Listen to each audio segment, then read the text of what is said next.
بسم اللہ الرحمن الرحیم۔ پچھلی بار ہم نے تنقید اور نقد اور اس کی قسموں کی بحث شروع کی تھی، اور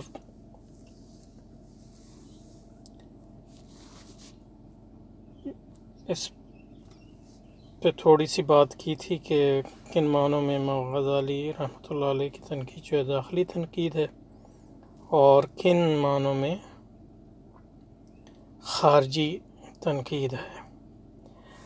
اور ہم آپ کے اس اقتباس پہ رکے تھے،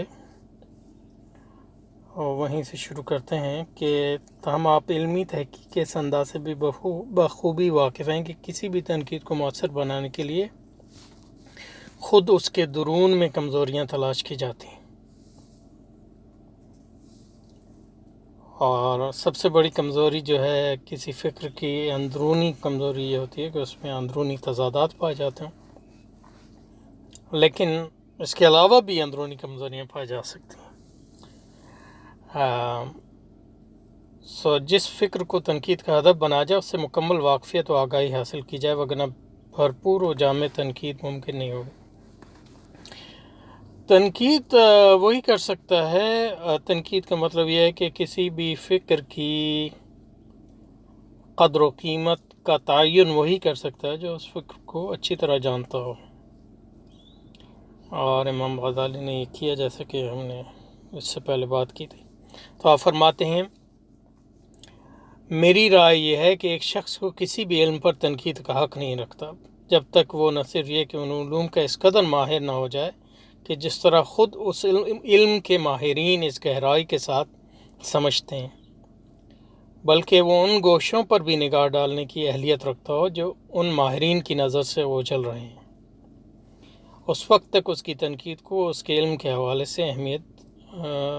دی جائے گی۔ اس وقت تک اس کی تنقید کو میری رائے یہ ہے کہ ایک شخص کو کسی بھی علم پر تنقید کا کوئی حق نہیں رکھتا جب تک وہ نہ صرف یہ کہ ان علوم کا اس قدر ماہر نہ ہو جائے کہ جس طرح خود اس علم کے ماہرین اس سے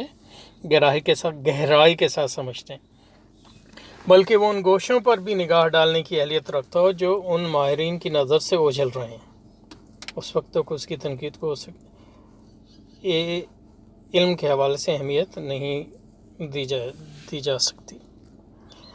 تو یہ بات ظاہر ہے، تو اس لیے جب ہم مغرب پہ تنقید کرتے ہیں، جب تک ہم ان کے علوم کو اندر سے نہیں جانیں گے تو وہ تنقید کی کوئی اہمیت نہ ہمارے اپنے لیے رہے گی اور نہ کسی اور دوسرے کے لیے۔ تو اب جیسا کہ لوگ امام بخاری کی کتاب پہ تنقید کرتے ہیں جنہوں نے شاید بخاری کو بھی پڑھا بھی نہ ہو، میں سن رہا تھا ایک عالم نے کہا کہ اس کی تقریباً 85 شرح ہیں بخاری کی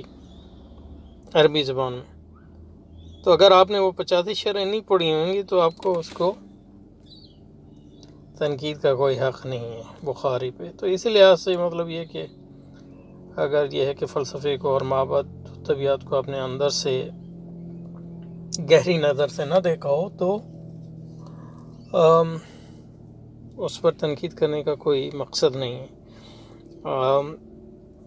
اب یہ ہے کہ لوگوں میں جو صلاحیتیں مختلف ہوتی ہیں،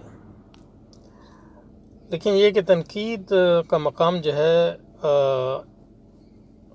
کسی چیز، یہ ایک بڑا مقام ان معنوں میں کہ آپ پہلے اس علم پر ایکسپرٹیز پیدا کریں، اس کے بعد اس پہ تنقید کرتے ہیں، تو یہ ایک یعنی اونچا مقام ہے، ایکسپرٹیز سے بھی اونچا مقام ہے۔ امام کے اس لیے مطلب یہ کہ ہمارے یہاں جو سائنس پہ تنقید کی جاتی ہے اس کو ان گہری نظر کے بغیر اس کا کوئی مقصد نہیں ہے۔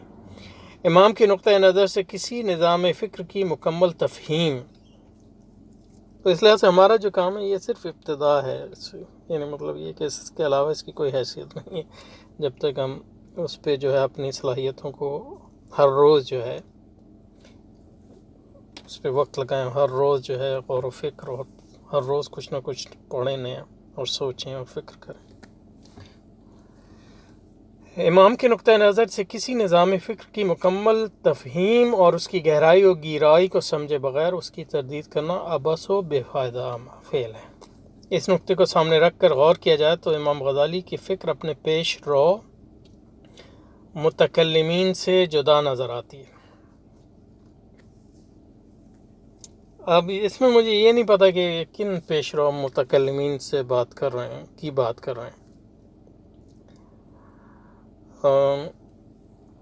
تو پیش رو متکلمین میں امام غزالی کے اپنے استاد ہیں، ان کی بات کر رہے ہیں، یا امام ابو الحسن اشعری کی بات کر رہے ہیں؟ تو امام ابو الحسن اشعری نے کوئی یونانی نظام کی تو تنقید نہیں کی، انہوں نے تو معتزلہ کی فکر کی تنقید کی، اور وہ معتزلہ کے حلقوں سے آئے تھے، وہ خود معتزلیوں کے شاگرد تھے، تو وہ جس بارے میں کہہ رہے تھے ان کو اس کا پتہ تھا، اور اسلام کے بارے میں بھی ان کی بھی گہرائی تھی ان معنوں میں کہ وہ یعنی حدیث اور تفسیر کے امام ہیں۔ تو یہ مجھے نہیں پتہ کس کی، لیکن امام غزالی سے پہلے جو ہے لوگوں نے فلسفے کی تنقید اس لحاظ سے نہیں کی، جو اس کی وجہ یہ ہے کہ اس سے پہلے جو ہے فلسفے کے داعی جو ہے مسلمانوں میں اس لحاظ سے، یعنی جیسے ابن سینا کا مقام ہے یا فارابی، اس لحاظ سے نہیں پیدا ہوئے تو امام غزالی کی جو تنقید ہے فلسفے پہ وہ ابن سینا کے ہی فلسفے پہ ہے، تو ابن سینا کا فلسفہ جو ہے اس پر تنقید جو ہے اس سے پہلے تو نہیں ہو سکتی تھی کہ وہ،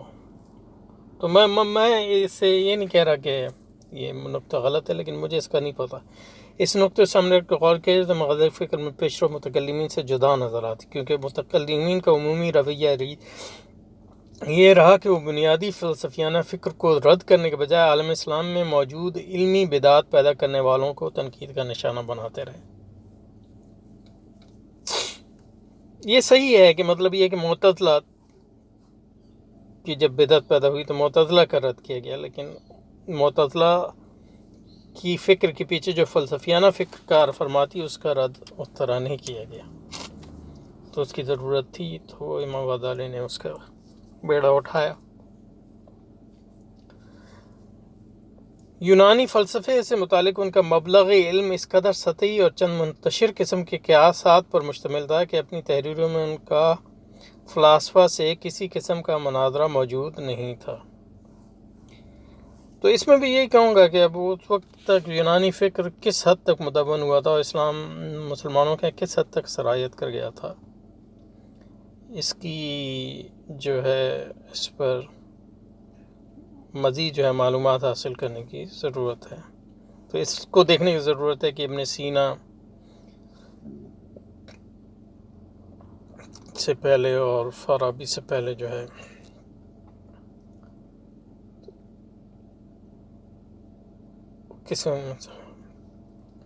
مبہم اور منتشر خیالات کے علاوہ ان کے دلائل اس قدر بکھرے ہوئے تھے کہ ایک عام فراست کا شخص اس سے دھوکہ نہیں کھا سکتا۔ اب یہ اس طرح لکھ رہے ہیں کہ ان کے ذہن میں، جنہوں نے بھی یہ لکھا ہے ان کے ذہن میں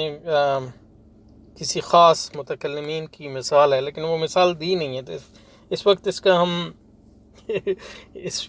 کی تنقید نہیں کر سکتے، یعنی مطلب یہ کہ اس کا قدر و قیمت اس قول کی اپنی تحریر کی قول کی متعین نہیں کر سکتے۔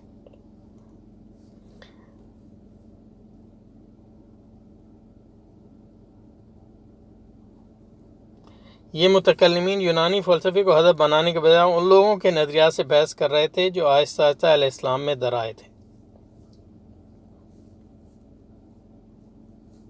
اور شریعت اسلامیہ کے صورت مخسخ کرنے کی کوشش کر رہے تھے، تو یعنی معتزلہ یا دوسرے جو فرقے تھے، تو انہوں نے فلسفے کا رد نہیں کیا۔ یہ صحیح ہے۔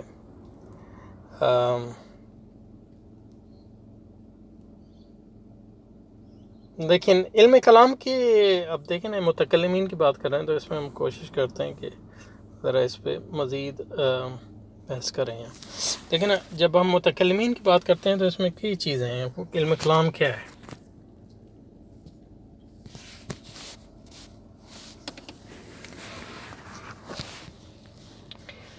علم کلام جو ہے اس پہ اس کے کئی مفہوم ہو سکتے ہیں. تو اس علم کلام سے مراد اسلامی عقائد کی تشریح بھی ہو سکتی ہے. اور یہ تو آپ دیکھیں گے علم کلام کی جو کتابیں ہیں اس میں یہ تینوں، یہ ایک چیز تو یہ تو صرف یعنی مطلب یہ ہے کہ آپ بیان کرتے ہیں کہ کیا اسلامی عقائد کیا ہیں اور غیر اسلامی عقائد کیا ہیں اور بدعات کیا ہیں، اور ان کی آپ جو ہے رد کرتے ہیں کسی فلسفیانہ بنیاد پہ نہیں بلکہ ایک علم دینی کی حیثیت سے. اس کے بعد علم کلام ہے کہ اسلامی عقائد کی فلسفیانہ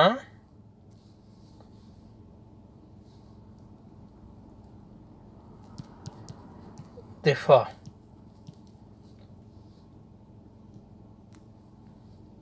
اور جسٹیفیکیشن، یہ دوسری چیز ہو گئی. اور تیسرا یہ ہے کہ علم کلام تو یہ جسٹیفیکیشن ایک پازیٹیو کام ہے، یعنی مثبت کام ہے. اور تیسرا یہ ہے کہ علم کلام میں فلسفیانہ عقائد جو اسلام کے خلاف ہیں یا فلسفیانہ حملے اور غیر فلسفیانہ حملے جو اسلامی عقائد پر ہیں ان کا رد کیا جائے. تو یہ تینوں چیزیں جو ہیں علم کلام میں پائی جاتی ہیں. اور شروع میں علم کلام جو شروع ہوا وہ اسلامی عقائد کی تشریح تھی اور اس میں وہ اسلامی عقائد بیان کرتے تھے اور جو بدعات در آئی تھی ان کا رد کرتے تھے، عقلی بنیاد پہ بھی اور اسلامی بنیاد. لیکن جو فلسفہ جو ہے منطق کا علم جو ہے وہ پروان چڑھا اور فلسفہ لوگ پڑھنے لگے تو وہ اسلامی عقائد کے پھر دفاع کا کام فلسفی کو استعمال کرتے ہوئے کیا گیا. تو یہ امام غزالی اور ان کے استاد اساتذہ وغیرہ سے شروع، اور اسی ضمن میں پھر جو ہے آپ فلسفے کے جو اس کا استعمال کر کے جو ہے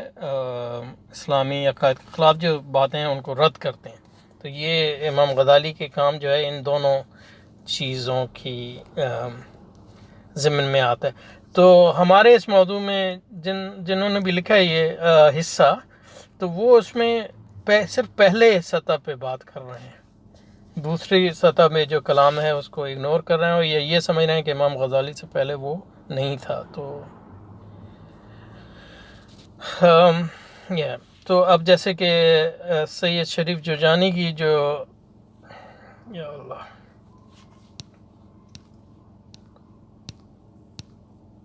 کلام کی تعریف ہے وہ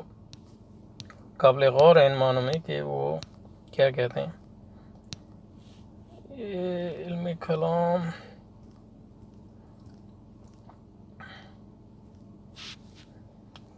کلام کی تعریف. آپ جب آپ پڑھتے ہیں کتابیں تو علم کلام کی کئی تعریفیں ملتی ہیں. تو وہ جیسے کہ میں نے اگر آپ دیکھیں میں نے کچھ ویڈیو بنائے تھے اس پہ امام غزالی کی جو تعریف ہے المستصفیٰ میں، وہ بڑی انٹرسٹنگ ہے. اس پہ میں نے کچھ انگریزی میں بنایا ہے ویڈیو، اگر آپ اس کو تلاش کریں اور اس کا میں لنک اس کے نیچے اس ویڈیو کے پیچھے ڈال دوں گا. تو وہ ایک تعریف ہے. لیکن اب میں نے یہاں لکھی ہے شریف جرجانی کی جو تعریفات میں انہوں نے کی ہے وہ یہ کی ہے کہ علم کلام ایک علم ہے، یبحث فیہ، اس میں بحث کی جاتی ہے، عن ذات اللہ تعالی، اللہ کی ذات سے بحث کی جاتی ہے، یعنی اللہ کی ذات کے بارے میں کہ اللہ کی ذات کیا ہے، وصفاتی اور اس کی صفات کے بارے میں، واحوال الممکنات من المبدأ والمعاد علی قانون الاسلام، اور قیامت اور جزا و سزا کے معاملات پر جو عقائد ہیں بات کی جاتی ہے قانون اسلام کے مطابق، یعنی اسلامی تعلیمات کے مطابق. اور اس پہ وہ استدراک کرتے ہیں کہ قانون اسلام ہم نے اس لیے ڈالا کہ اس تعریف سے ہم فلسفے کو نکالیں، اخراج العلم الالہی باخراج علم الالہی للفلاسفہ. علم الہی اور علم کلام میں فرق یہ ہے کہ علم الہی اور علم الہی جس کو وہ کہہ رہے ہیں علم فلسفہ، وہ بھی اللہ کی ذات و صفات سے بات کرتے ہیں اور وہ بھی ممکنات سے بات کرتے ہیں، وہ بھی کائنات کے مبدا اور معاد سے بات کرتے ہیں، لیکن وہ عقل محض کی بنیاد پر کرتے ہیں، قانون اسلام کے مطابق نہیں کرتے. لیکن آپ جس المستصفیٰ میں امام غزالی کی تعریف دیکھیں، اور المستصفیٰ ایسی کتاب ہے جو امام غزالی نے اپنی آخری عمر میں لکھی ہے، ان معنوں میں کہ وہ اس کے مقدمے میں وہ احیاء العلوم کا تذکرہ کر رہے ہیں اور کیمیائے سعادت کا تذکرہ کر رہے ہیں، تو وہ ایک میچور کتاب ہے ان کی. اس میں المستصفیٰ میں امام غزالی جو بات کرتے ہیں وہ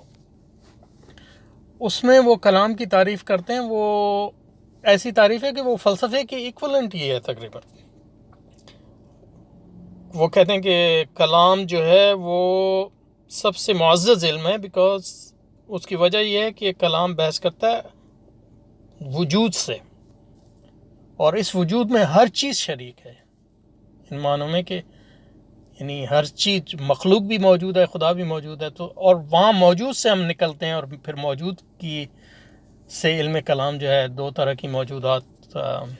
کا تعین کرتا ہے، موجود جو ہے ممکن ہے اور جو نیسسری ہے وغیرہ وغیرہ، اور وہاں سے پھر وہ خدا کی وجود کی دلیل دیتے ہیں. تو امام غزالی کی جو المستصفیٰ میں تعریف ہے وہ شریف جرجانی کی تعریف سے مختلف ہے، کیونکہ شریف جرجانی نے یہاں قانون الاسلام کی حد لگا دی،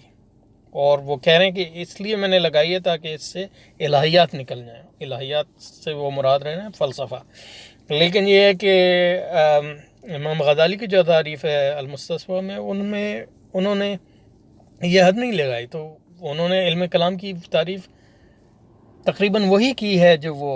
فلسفہ. سو علم کلام ان معنوں میں ایک فلسفہ بن کے رہ گئے. لیکن اس میں آخری بات نہیں کہی جا سکتی، کیونکہ امام غزالی کی دوسری کتابوں میں علم کلام کی مختلف تعریف کی گئی ہے. تو یہ جو ہے،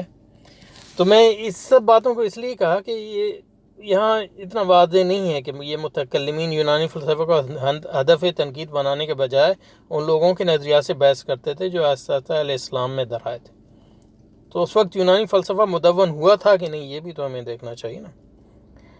اور شریعت اسلامی کی صورت مسخ کرنے کی کوشش کر رہے تھے. اس ضمن میں وہ یونانی فلسفے سے مستعار شدہ تصورات تکنیک سے بھی مدد لے رہے تھے، یونانی فکر سے. تو یہ سب سے پہلے معتزلہ نے کیا تکنیک سے.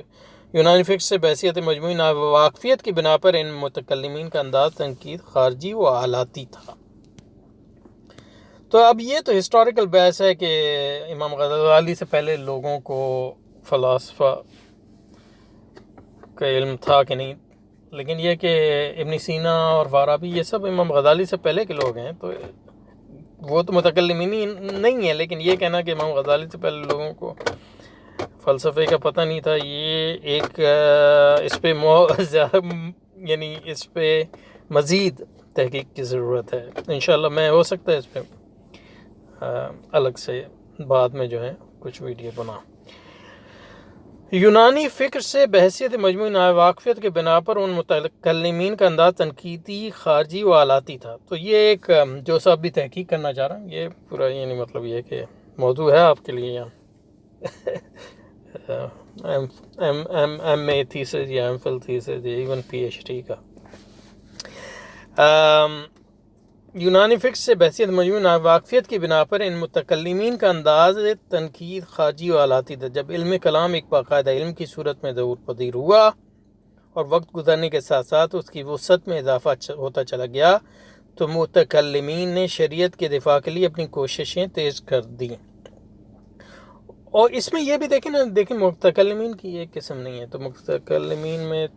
تو یعنی وہ متکلمین تھے جو بعد میں اشاعرہ اور ماتریدی اسکول میں تبدیل ہوئے. تو یہ ان کے عقائد ٹھیٹ ہیں، لیکن یہ فلسفے سے مدد لیتے ہیں اسلام کے عقائد کی دفاع کے لیے. اور پھر معتزلہ جو ہیں وہ بھی یہی کر رہے تھے، لیکن وہ فلسفے سے بہت زیادہ متاثر بھی تھے، تو انہوں نے ان کے عقائد ٹھیٹ نہ رہے اس لحاظ سے. لیکن تمام معتزلہ کی جو گمراہی ہے وہ ایک درجے کی نہیں ہے اس میں. اور پھر وہ آپ کے پاس اہل حدیث اور بعد میں جو حنبلی اسکول ہے، وہ بھی معتزلہ، وہ بھی متکلمین ہیں وہ، لیکن وہ متکلمین مختلف قسم کے ان معنوں میں کہ وہ یونانی فکر سے انہوں نے اتنا نہیں لیا، انہوں نے یونانی فکر کے جو الگ دھارے تھے، یعنی ایک یہ متکلمین جو ٹریڈیشنل مکلمین ہیں یا ٹھیٹ متکلمین جیسے اشاعرہ، ماتریدی اور معتزلہ، یہ ارسطو کی یونانیت سے زیادہ متاثر تھے. لیکن یہ کہ جو ہمبلی اسکول بعد میں ڈیولپ ہوا، یہ لوگ ان کے ہاں جو عیسائیوں کے ہاں سے اور یونان کے اندر جو اینٹی ارسٹوٹیلین ٹریڈیشن تھی، امپیریسس تھے، یعنی تجرباتی مناہج تھے، ان سے متاثر ہوئے. تو وہ بھی متکلمین سے. تو کہنے کا مقصد یہ ہے کہ صرف ایک طرح کے متکلمین تھے. متکلمین ایک بہت بڑا گروہ ہے اور ان کے کئی اسکولز ہیں، کئی مذاہب ہیں اس کے. تو اس پہ جو ہے تو یہ بحث چل رہی ہے یہاں جو ہے. پھر جب علم کلام ایک باقاعدہ علم کی صورت میں ظہور پذیر ہوا اور وقت گزرنے کے ساتھ اس کی وسعت میں اضافہ ہوتا چلا گیا، تو متکلمین شریعت کے دفاع کے لیے اپنی کوششیں تیز کر دیں اور جواہر و حوادث بشمول ان کی ماہیت و خصوصیت سے متعلق مقاصد میں مشغول ہو گئے، لیکن وہ ان مسائل سے بھرپور جامع طریقے سے غور و فکر نہ کر سکے، جس کے نتیجے میں وہ مطلوبہ نتائج حاصل نہ ہو سکے جو انسانی فکر کو گمراہیوں سے مکمل طور پر نجات دلا سکتے ہیں. تو جیسا کہ میں نے کہا، یہ جو ہے یہ جو ہے دعویٰ، اس پہ مزید غور و فکر اور تحقیق کی ضرورت ہے، کیونکہ امام غزالی جو ہے کہیں خلا سے تو نہیں آئے. ان کے استاد جو ہیں، اور ان کے استاد بھی خلا سے نہیں آئے، لیکن جو امام الحرمین، اور امام الحرمین کے اپنے والد جو ہیں وہ بھی بڑے شافعی عالم ہیں، یہ سب اور متکلمین میں سے. اور معتزلہ نے بھی اس معاملے میں بہت کام کیا. تو یہ نہیں کہہ سکتے کہ یہ کہہ سکتے ہیں کہ امام غزالی نے پھر ایک نیا دور ان سے شروع ہوتا ہے، لیکن یہ اس کے بارے میں متیقن نہیں ہوں کہ جو متکلمین کا کام تھا وہ سطحی تھا وغیرہ، جیسا کہ اس مضمون سے کچھ